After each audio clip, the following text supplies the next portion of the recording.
साथियों, इस वक्त मैं जालंधर में हूँ और जालंधर में आने के बाद मैं एक बुजुर्ग दंपत्ति जोड़े से मिला हूँ जिनका इतिहास बड़ा लंबा और पुराना है।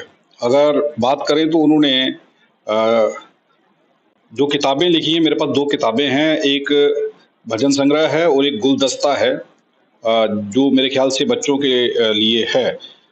अनमोल गीतों का संग्रह है ये। और उनसे हम बात करने जा रहे हैं कि एक तो तंदुरुस्ती का कारण क्या है, तंदुरुस्त शरीर है और 84 ईयर्स की एज में जब हम लोग होंगे या नहीं होंगे समझ नहीं आता, जिस तरीके का खान-पान है, लेकिन ये तंदुरुस्त हैं, एक तो पहले वो जानेंगे और उसके बाद में अगली बात करेंगे। तीरथ राम जी हमारे साथ हैं, रिटायर्ड आर्मी से हैं आप सूबेदार? सूबेदार जी। पहले तो मुझे ये बताइए कि तंदुरुस्त सेहत का कारण क्या है? खुश रहना या फिर कोई और कारण है खान-पान? खान-पान तो नॉर्मल है। बाकी तंदुरुस्ती तो जो परमात्मा ने दी है वही है, कोई इसके लिए कोई खास नहीं कर रहे। हाँ, आर्मी में रहते हुए जो एक्सरसाइज वगैरह की है, हो सकता है उसका थोड़ा बहुत असर है। जो डिसिप्लिन था आर्मी का उस कारण थोड़ा-सा लग रहा है। वही। मैंने ये सुना है कि आपने आर्मी में रहने के साथ-साथ आप संगीत को बड़ा पसंद करते हैं और जो गाने आपने गाए हैं, वो काफ़ी सारे लोगों की पसंद हैं। और मुझे रतन जी ने बताया रास्ते में कि मोहम्मद रफ़ी जैसी आवाज़ है आपकी और बड़े अच्छे टोन में गाते हैं। मैं सुनना चाहता हूँ आपसे। हो नहीं उतना तो मैं नहीं हूँ, मतलब उन्होंने कुछ ज़्यादा ही तारीफ़ कर दी है। जी। और एट ए टाइम गाना वैसे भी मुश्किल हो जाता है। हाँ। कोई जो शब्द 2 मैं सुनना चाहता हूँ, कोई आपका फ़ेवरेट गाना हो जो हमेशा आप गुनगुनाते हैं या लोग आपसे ज़्यादा ये कहते हैं कि ये वाला गाना सुना दीजिए। सितारों तुम गवाह रहना, मैं उनको क्या कभी भूला। बहारों तुम गवाह रहना, मैं उनको क्या कभी भूला। सितारों तुम गवाह रहना, बहारों तुम गवाह रहना। वो मेरे थे, वो मेरे हैं, रहेंगे उम्र भर मेरे। भले वो संग दिल होकर मेरे सपनों से मुँह फेरे। मैं खुश हूँ वो अगर मुझको झुलाए, गम का भी झूला। भले दुनिया मुझे भूले, भले दुनिया मुझे भूले, पर उनको मैं नहीं भूला। बहुत बढ़िया सर। अच्छा, मुझे एक चीज़ बताइए कि म्यूज़िक की या संगीत की विद्या हासिल की थी आपने या ये गॉड गिफ्टेड है? गॉड गिफ्टेड ही है, मतलब कोई सीखा नहीं है कहीं। तो वो ना हारमोनियम आता है, ना तबला आता है, ना कुछ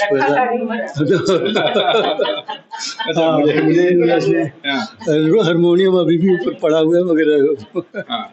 अच्छा, यहाँ पर एक चीज़ है कि खान-पान का भी जैसा सारा खाते हैं वैसा खाते हैं, नहीं तो जो संगीतकार होते हैं, गाना गाते हैं, उनका खाने का लहज़ा। नहीं, ऐसा कुछ नहीं है। ये तो मतलब कोई ऐसे ही शौकिया है, बाथरूम सिंगर है वो, कोई बहुत बड़े गाने वालों में थोड़े ही हैं। अच्छा, मुझे एक चीज़ बताइए कि आर्मी का और सिंगर का कहीं पर तालमेल नहीं दिखता। एक फौजी और संगीत दोनों अलग-अलग चीज़ें हैं। फौजी के पास बंदूक है और सिंगर के पास उसकी आवाज़ और उसके पास शब्द हैं। ये दोनों चीज़ों का मिलाप कैसे हुआ? नहीं, ऐसी बात नहीं है, मतलब कि जो फौजी है अपना-अपना इंटरेस्ट तो है ना। फौजी भी जो है वो संगीत में रुचि रखते हैं, संगीत सुनते हैं और ये जो यूनिट्स हैं उनमें बड़े-बड़े प्रोग्राम होते रहते हैं, वो अपनी ऑर्गेनाइज़ करते रहते हैं। उनमें वो ड्रामे वगैरह, उनके भजन भी संगीत का प्रोग्राम कुछ ना कुछ होता रहता है। अच्छा, ऐसी बात एक नहीं। एक किस्सा मुझे पता चला कि आप किसी यूनिट में गए, आपने वहाँ पर गाना गाया, गुनगुनाया और काफ़ी सारी यूनिट के लोगों ने सुना और आपकी एक दिन एडवांस बुकिंग हो गई कि आप कल भी ये गाना गाएँगे और हम आपको सुनेंगे। हाँ, ये धर्मशाला की बात है। हाँ। धर्मशाला में मेरे जीजा जी हुँ। पोस्टेड थे, तो उनसे मिलने गए हुए थे। जी। 2 महीने की मैं भी छुट्टी पर था, तो बच्चों को भी छुट्टियाँ थी, हाँ। तो वहाँ गए हुए थे। हुँ। तो उन्होंने वो मेस में उनके कहा गाने के लिए, तो वो मैंने एक गीत सुनाया उनको। उसके बाद में तो वो मतलब वो रोज़ ही फ़रमाइश होने लगी कि जी उनको बुलाइए। और वो क्या गाना था? 2 शब्द अगर मैं सुन सकूँ आपसे? तो मेरे ख़्याल में वो था, बैजू बावरा का गीत था। अ, उम, 2 लाइनें गुनगुनाना। अब याद आता है तो निर्बल का धन लूटने वालों, लूट लो दिल का प्यार। प्यार वो धन है जिसके आगे सब धन है बेकार। ओ, ओ इंसान बनो, कुछ इस तरह से था। जी। इमोशनल हो गए थे सारे वहाँ पर, ये सुना है मैंने कि सब इमोशनल हो गए थे। हाँ, ऐसा हुआ? हाँ, उनके सभी को पसंद आया। जी। हाँ, तो अच्छा, आजकल क्या कर रहे हैं? आजकल कुछ ऐसा ग्रुप है जिसमें आप जाकर के सभी दोस्त मित्र, पुराने दोस्त मिलते हैं, वहाँ पर चर्चा होती है या संगीत नहीं, आपका अभी सुना? तो मैं सही बताऊँ हुँ। तो घर की सेवादारी में हूँ हाँ। और कहीं ज़्यादा तो नहीं। हाँ। मगर फिर भी एक मेरे छोटे ब्रदर हैं, हुँ। उनका एक ग्रुप है बना हुआ, मतलब इंटरनेशनल। हुँ। हाँ, हुँ। उसमें वो मतलब पार्टिसिपेट हर उनका तो हर हफ्ते प्रोग्राम चलता है। हाँ, जो वो ये कुरुक्षेत्र से जो इंजीनियरिंग जिन्होंने की हुई है, हुँ। पुराने, अभी तो वो रिटायर हो चुके हैं, वो भी, और कुरुक्षेत्र के ही बल्कि जो बल्कि निकले हुए हैं हुँ।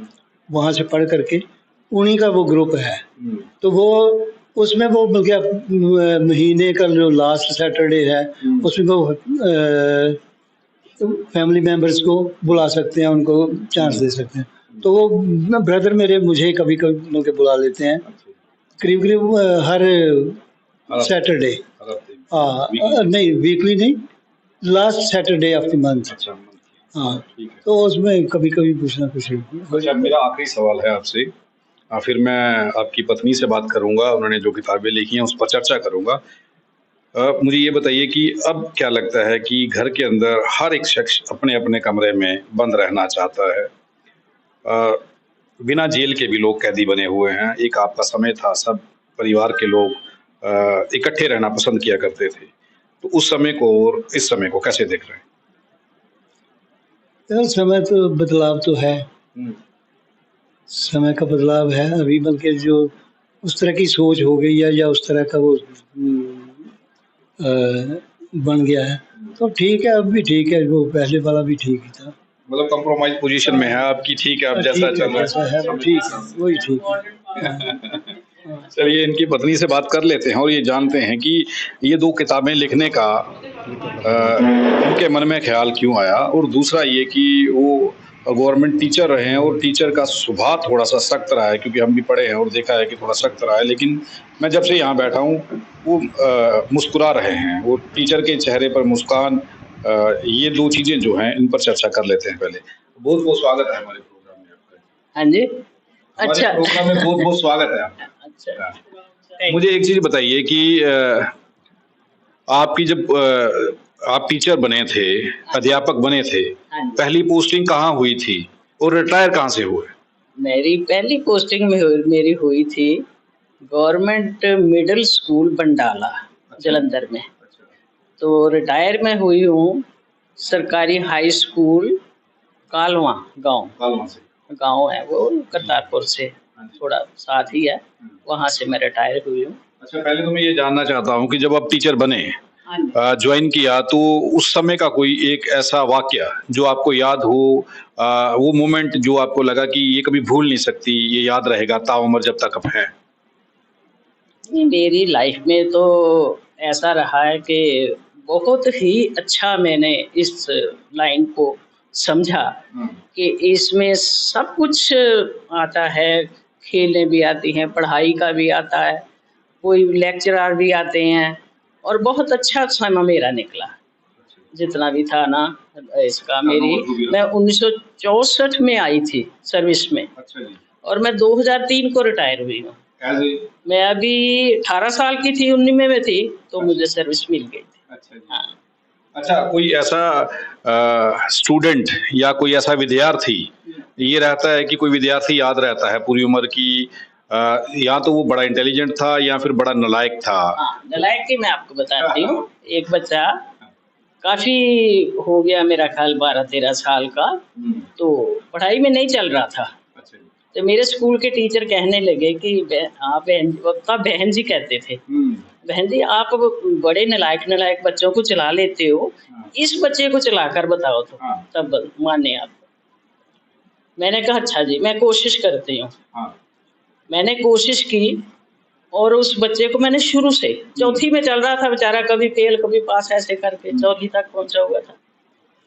तो मैंने कहा कि हाँ मैं कोशिश जरूर करूंगी, की भी मैंने कोशिश, और वो बच्चा चल गया, अच्छी तरह से चल पड़ा पढ़ाई में। तो फिर सभी टीचर कहने लगे कि मान गए आपको, आप नालायक से नालायक बच्चे को भी चला सकते हैं। और फिर उसके माँ बाप भी मेरे पास आए मुझे थैंक्स करने को। मैंने कहा जी थैंक्स सर उस भगवान का, और मैंने भी जो किया ठीक है, मगर बच्चा जो है ये ऐसी बात नहीं है, बच्चा समझता था सब कुछ, पर थोड़ा ये है कि थोड़ा लापरवाह था।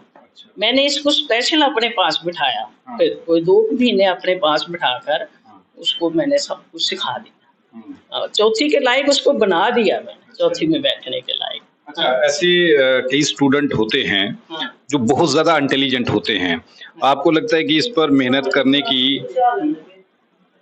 कोई इशू ज्यादा नहीं आएगा, ये नॉर्मल रहेगा? खबर करते करते यहाँ पर भूकंप की जो है वो खबर आई है, पता चला है कि भूकंप की झटके जो हैं वो जालंधर में लगे हैं। कोई इशू नहीं है, कोई इशू नहीं है। अच्छा, कोई ऐसे स्टूडेंट्स जो बड़े इंटेलिजेंट होते हैं और आपको लगता है कि मेहनत किए बिना भी वो उस चीज को बड़ी जल्दी फॉलो अप कर जाते हैं, समझ जाते हैं, कुछ ऐसे स्टूडेंट भी थे? हाँ, ऐसे भी आते हैं बच्चे, बहुत इंटेलिजेंट होते हैं। कई बार ऐसा होता है कि अभी मैं नई गई हूँ क्लास में, सर्विस मुझे मिली है, मैं एक 7th क्लास में गई हूँ, तब मेरा हाई स्कूल में था। पहले ऐसे होते, हाई स्कूल में जेबीटी टीचर रखते थे 2, तो मेरा नाम हाई स्कूल में था। 7वीं क्लास में मैं थी, तो उस समय डीओ साहब आ गए हमारे स्कूल। डीओ साहब आ गए तो उन्होंने 2-3 प्रश्न पूछे, तो सभी बच्चों ने बता दिए। मैं सच्ची बात बताऊं कि अभी मुझे ऐसा प्रश्न ये एक था कि जो मुझे खुद नहीं अभी पता था, मैं सच्ची बात बता, तो उस बच्चों ने सारा कुछ ठीक बता दिया। मेरे स्कूल में जो पहले टीचर थे, बड़े लायक थे, बड़े क्वालिफाइड थे, तो मेरी जो सर्विस बुक में लिखा गया, जो कुछ उन्होंने लिखा मेरे लिए, उन्होंने लिखा कि वो टीचर बहुत इंटेलिजेंट है। तो उसकी क्लास जो है वो डिसिप्लिन में भी थी, और हमने जो उनसे पूछा उन्होंने सब कुछ बताया बच्चों को। ये ऐसा था। हाँ। अच्छा, मुझे एक चीज बताइए कि डिसिप्लिन की बात आपने की है, तो डिसिप्लिन खास करके पंजाब के जो स्टूडेंट होते हैं काफी शरारती रहते हैं, और उस दौरान टीचर पीटा भी करते थे। अब तो बड़े स्ट्रिक्ट रूल हो चुके हैं कि बच्चों को मारना नहीं है, कुछ कहना नहीं है, लेकिन वो एक दौर था जब बच्चों को पीट के सीधा किया जाता था। तो कोई ऐसा किस्सा है कि किसी बच्चे को? अपना तरीका होता है। कई टीचर तो मारते बहुत हैं बच्चों को, मैंने देखा, खुद देखा, और मैंने उनको भी मना भी किया कि इतना बच्चों को मारो मत, ऐसा ठीक नहीं है। तो सोटी तो हर एक मेज पर पड़ी होती थी, वो सोटी लगा देनी ऐसे, तो बच्चों ने चुप कर जाना। मैंने कभी बच्चों को ज्यादा मारा नहीं, बच्चों को मैंने प्यार से पढ़ाया, जो मेरा अपना असूल है, ज्यादा नहीं मारा बच्चों को। तो ऐसा है कि मेरे बच्चे तकरीबन मेरी क्लास, मुझे ज़्यादातर वो 5वीं देते थे। जो 5वीं क्लास, इनको 2 बोर्ड की क्लास है, जो चला लेते हैं। जी। खैर मेरी अभी तक भी कोई भी टीचर मेरे मिलेगा ना जिसने मेरे साथ काम किया है, जब मुझे जानता है, वो यही कहेगा कि वो टीचर बहुत मेहनती है, बहुत बहुत मेहनती है, ऐसा ही बोलते थे सभी। तो तब बहुत अच्छा रहा बच्चों का, पढ़ाई का भी, और मेरे रिजल्ट जितने थे सभी 100% आते थे 5वीं के। हाँ, कभी कोई बच्चा फेल नहीं हुआ था। फिर उसके बाद मैं 1978 में प्राइमरी इन्होंने अलग कर दिया, प्राइमरी सेक्शन अलग कर दिया इन्होंने। तो फिर प्राइमरी का जो था वो हमें, तब तो मुझे ना, हमें बोर्ड की क्लास जो है ना थी, होती थी 8वीं से 10वीं, वो नहीं देते थे। तो बाकी पीरियड दे देते थे, वो नहीं देते थे। फिर जब प्राइमरी में आए, सारा कुछ सभी कुछ पढ़ाना पड़ता था। वैसे ये है कि अपना मान करके नहीं मैं ये बात करती, उस भगवान का आशीर्वाद रहा तो पूरी मेरी जो सर्विस है ना आराम से निकली। कोई ऐसी गड़बड़ नहीं हुई, किसी से कभी लड़ाई नहीं हुई। किसी से भी बात कर लो, वो जो मुझे जानता होगा वो यही कहेगा कि वो लड़की, वो टीचर ऐसी नहीं थी। कई ऐसा बोलते हैं कि मैडम कोई दिन ऐसा नहीं जाता जब हम आपको याद नहीं करते कि आपका ऐसा तरीका था बात करने का। मैंने कभी ऐसा नहीं किया था किसी टीचर को ऐसे आवाज़ लगा दूं। स्कूलों में ये रिवाज होता है कि जैसे बच्चों को आवाज़ लगाते हैं, ऐसे आवाज़ें लगाती हैं टीचरों को। मैं उनको मैडम बोल के, उनका नाम बहुत कम लेना, मैडम बोलना, चाहे मेरे से छोटी हैं, उनको मैडम कह के बुलाना। अच्छा, मुझे एक चीज़ बताइए, आखिरी सवाल है मेरा। कोई स्टूडेंट जो याद हों उनके अगर आप नाम लें, तो अगर वो इस इंटरव्यू को कभी देखें तो उन्हें पता चले कि हमारी ये मैडम हैं, इनसे हम पढ़े हुए हैं। तो कुछ स्टूडेंट याद हैं, कुछ नाम याद हैं? एक था लड़का, वर्कशॉप हमारे पास ही इधर, हमारे घर के जहाँ से मैं बस पकड़ती थी, वो मेरे से पढ़ा हुआ था। जवान हो गया, जब बच्चे बड़े हो जाते पहचाने नहीं जाते। वो आया, उसने मेरे पाँव छुए, तो मैंने उसको बोला, मैंने अचानक से मुझे याद भी आ गया। मैं क्या, अरे तेरा नाम अजीत अरोड़ा तो नहीं है? हाँ जी मैडम, यही मेरा नाम है। अच्छा, बड़ा वो खुश हुआ, मैं भी खुश हूँ। और बहुत मतलब रिस्पेक्ट मिले जितनी देर इसमें रही मैं अब टीचर लाइन, और बहुत मेहनत भी किया। हाँ, टाइम ऐसा था कि मैं कभी लेट नहीं गई स्कूल में। हाँ, जब मेरी शादी हो गई, फिर ये फौज में थे, ये कहते थे कि आपने लेट नहीं जाना, पहले जाओ स्कूल में। ऐसी कोई बात होगी तो फिर मैं तो पहले ही ऐसी हूँ। मैं तो पहले से ही ऐसी चल रही हूँ, ऐसी बात नहीं। ये 2 किताबें जो आपने लिखी हैं, भजन संग्रह और गुलदस्ता अनमोल गीतों का संग्रह, ये 2 किताबें हैं। इन किताबों को लिखने का मकसद या फिर इसके लिए कितनी मेहनत की आपको आवश्यकता रही? देखो जी, ये किताबें मैं शुरू से मटेरियल इनका मेरे पास था, थोड़ा थोड़ा मैं लिख लिख के रखती थी। तो मेरा था ये मन में कि मैं अपनी लाइफ हिस्ट्री लिखूंगी जब मैं रिटायर होंगी। फिर मैंने सोचा कि लाइफ हिस्ट्री तो ऐसी चलती है, किसी की थोड़ी बहुत मिलती जुलती होती है, किसी की ज़्यादा बातचीत होती है, किसी में कम। लाइफ ऐसे ही चलती है हर इंसान। फिर जे मुझे सन 2000 पूरा 2000 में जे के मुझे ऐसा हुआ कि मुझे ना रात को वहाँ, उस दिन ये था 5 मई की बात है, 2005 मई। बहुत ये चल रहा था कि कोई ग्रह टकराएगा, धरती खत्म हो जाएगी, इंसान खत्म हो जाएंगे, ऐसी रात थी वो। आपको लग रहा था? हाँ, उस रात को मुझे इशारा हुआ ऐसा कि आप ऐसा करो, जो आपके पास मटेरियल है ना सारा, वो आप उसकी एक किताब बनाओ। आप इधर उधर से भजन देखते रहते हो, तो आप एक किताब बनाओ, और वो किताब जो है उसमें आसानी से भजन आप देख सकते हो, किसी को भी दे सकते हो, ऐसा। फिर मैंने सोचा, मैंने ये बात सुनी हुई थी कि जो आत्मा की आवाज़ होती है ना, वो परमात्मा की आवाज़ होती है। फिर मैंने इनसे बात की, मैंने कहा कि मुझे ना ऐसा रात को ऐसा मुझे महसूस हुआ है, सपना आया, तो अगर आप मेरी मदद करो तो ये मैं काम शुरू करूँ। ये कहने लगे हाँ कोई नहीं, करो तुसी, मैं मदद करूँगा। ऐसे मुझे इशारा हुआ, फिर मैंने किताब लिखी, अपना सारा मटेरियल निकाला, तो ये किताब तैयार। बाजार में ठीक है, मैं बाजार नहीं जा सकती थी, जो मेरे ऑपरेशन बहुत हो गया, उसकी वजह शरीर कमजोर हो। इनको बाजार भेजती थी, इनको मैंने बता दिया कि फलानी जगह वहाँ से हम पेपर छपवाते थे, तो आप वहाँ चले जाना और वहाँ से आपको छाप देंगे किताब। इन किताबों से क्या प्रेरणा मिल सकती है? भजन संग्रह जो है इसमें कैसे भजन हैं और गुलदस्ता में क्या है? सत्संग करती है ना मंदिरों में, ये वो किताब है। ये मैंने मंदिरों को ही दी पहले, जब मैंने दी है ना, मंदिरों में दी, गुरुद्वारों में दी। बाद में फिर मैं मेरे घर से ही आके ले गए लोग। अब मेरे पास यही एक किताब है। अब मैं सोचती कि और लिखूंगी, जब आता है कोई मांगता मुझे फिर ना करनी पड़ती, मुझे अच्छा नहीं लगता। तो ये फिर इसके हाँ, तो ये अभी मेरा ख्याल साल की होया, साल तो घट होया हाँ। तो ए फिर मैं बच्चों वास्ते लिखी। हाँ, ये भी मेरे को मटीरियल है सी बच्चों वाला भी सारा। ए फिर मैं बच्चों वास्ते लिखी कि जेड़े बच्चे मम्मी पापा नानी नाना दादी दादा के नजदीक रहते हैं, चौथी पंजवीं तक, 6वीं तो बच्चे फिर थोड़े सियाने होने शुरू हो जाते हैं।